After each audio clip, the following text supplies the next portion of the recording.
भगवान शिव, जिन्हें महादेव, भोलेनाथ, आदिनाथ आदि कहा जाता है, वे सभी धर्मों में पूजनीय हैं।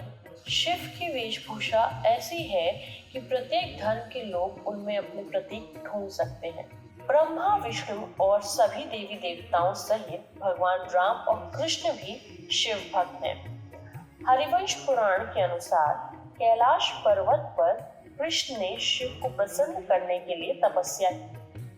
भगवान राम ने रामेश्वरम में शिवलिंग स्थापित कर उनकी पूजा अर्चना की थी। रावण ने भी एक शिवलिंग की स्थापना की थी। भगवान शिव को देवों के साथ असुर, दानव, राक्षस, पिशाच, गंधर्व, यक्ष आदि सभी पूजते हैं। वे रावण को भी वरदान दे देते हैं और राम को भी।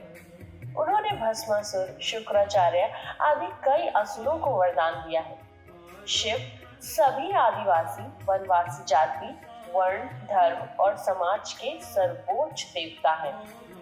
भारत की असुर, रक्ष और आदिवासी जाति के आराध्य देव शिव ही हैं। शैव धर्म भारत के आदिवासियों का धर्म है। असुरों के कुलगुरु शुक्राचार्य महान शिव भक्त हैं। भगवान शिव ने कई असुरों को वरदान दिया है। कई प्रकार के शिवलिंग होते हैं, उनमें से एक है असुरलिंग। असुरों द्वारा जिसकी पूजा की जाए वह असुरलिंग। रावण ने एक शिवलिंग स्थापित किया था जो असुरलिंग था। देवताओं से द्वेष रखने वाले रावण शिव के असुर या दैत्य परम भक्त रहे हैं।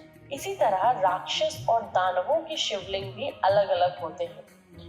राक्षस जाति को बचाया शिव और पार्वती ने। पुराणों के अनुसार कश्यप की सुरसा नामक रानी से यातुधान अर्थात राक्षस उत्पन्न हुए। राक्षसों का प्रतिनिधित्व दोनों लोगों को सौंपा गया, हेती और प्रहेती। ये दोनों भाई थे। ये दोनों भी दैत्यों के प्रतिनिधि मधु और कैटब के समान ही बलशाली और पराक्रमी थे। प्रहेती धर्मात्मा था तो हेती को राजपाट और राजनीति में ज्यादा रुचि नहीं थी। हेती ने अपने साम्राज्य विस्तार हेतु काल की पुत्री भया से विवाह किया। भया से उसके विद्युत्केश नामक एक पुत्र का जन्म हुआ। उसका विवाह संध्या की पुत्री सालकटंकटा से हुआ। माना जाता है कि सालकटंकटा व्यभिचारिणी थी। इस कारण जब उसका पुत्र जन्मा तो उसे लावारिस छोड़ दिया गया। विद्युत्केश ने भी उस पुत्र की यह जानकर कोई परवाह नहीं की कि ये न जाने किसका पुत्र है। बस यहीं से राक्षस जाति में बदलाव आया। शिव और पार्वती ने उस बालक का नाम सुकेश रखा। शिव के वरदान के कारण वह निर्भीक था। वह निर्भीक होकर कहीं भी विचरण कर सकता था। शिव ने उसे एक विमान भी दिया था। सुकेश ने गंधर्व कन्या देववती से विवाह किया।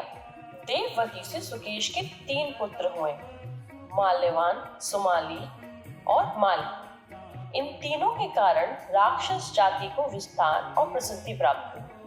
तीनों भाइयों ने मिलकर विश्वकर्मा से त्रिकुट पर्वत के निकट समुद्र तट पर लंका का निर्माण कराया और उसे अपने शासन का केंद्र बनाया। इस तरह उन्होंने राक्षसों को एकजुट कर राक्षसों का आधिपत्य स्थापित किया और उसे राक्षस जाति का केंद्र भी बनाया।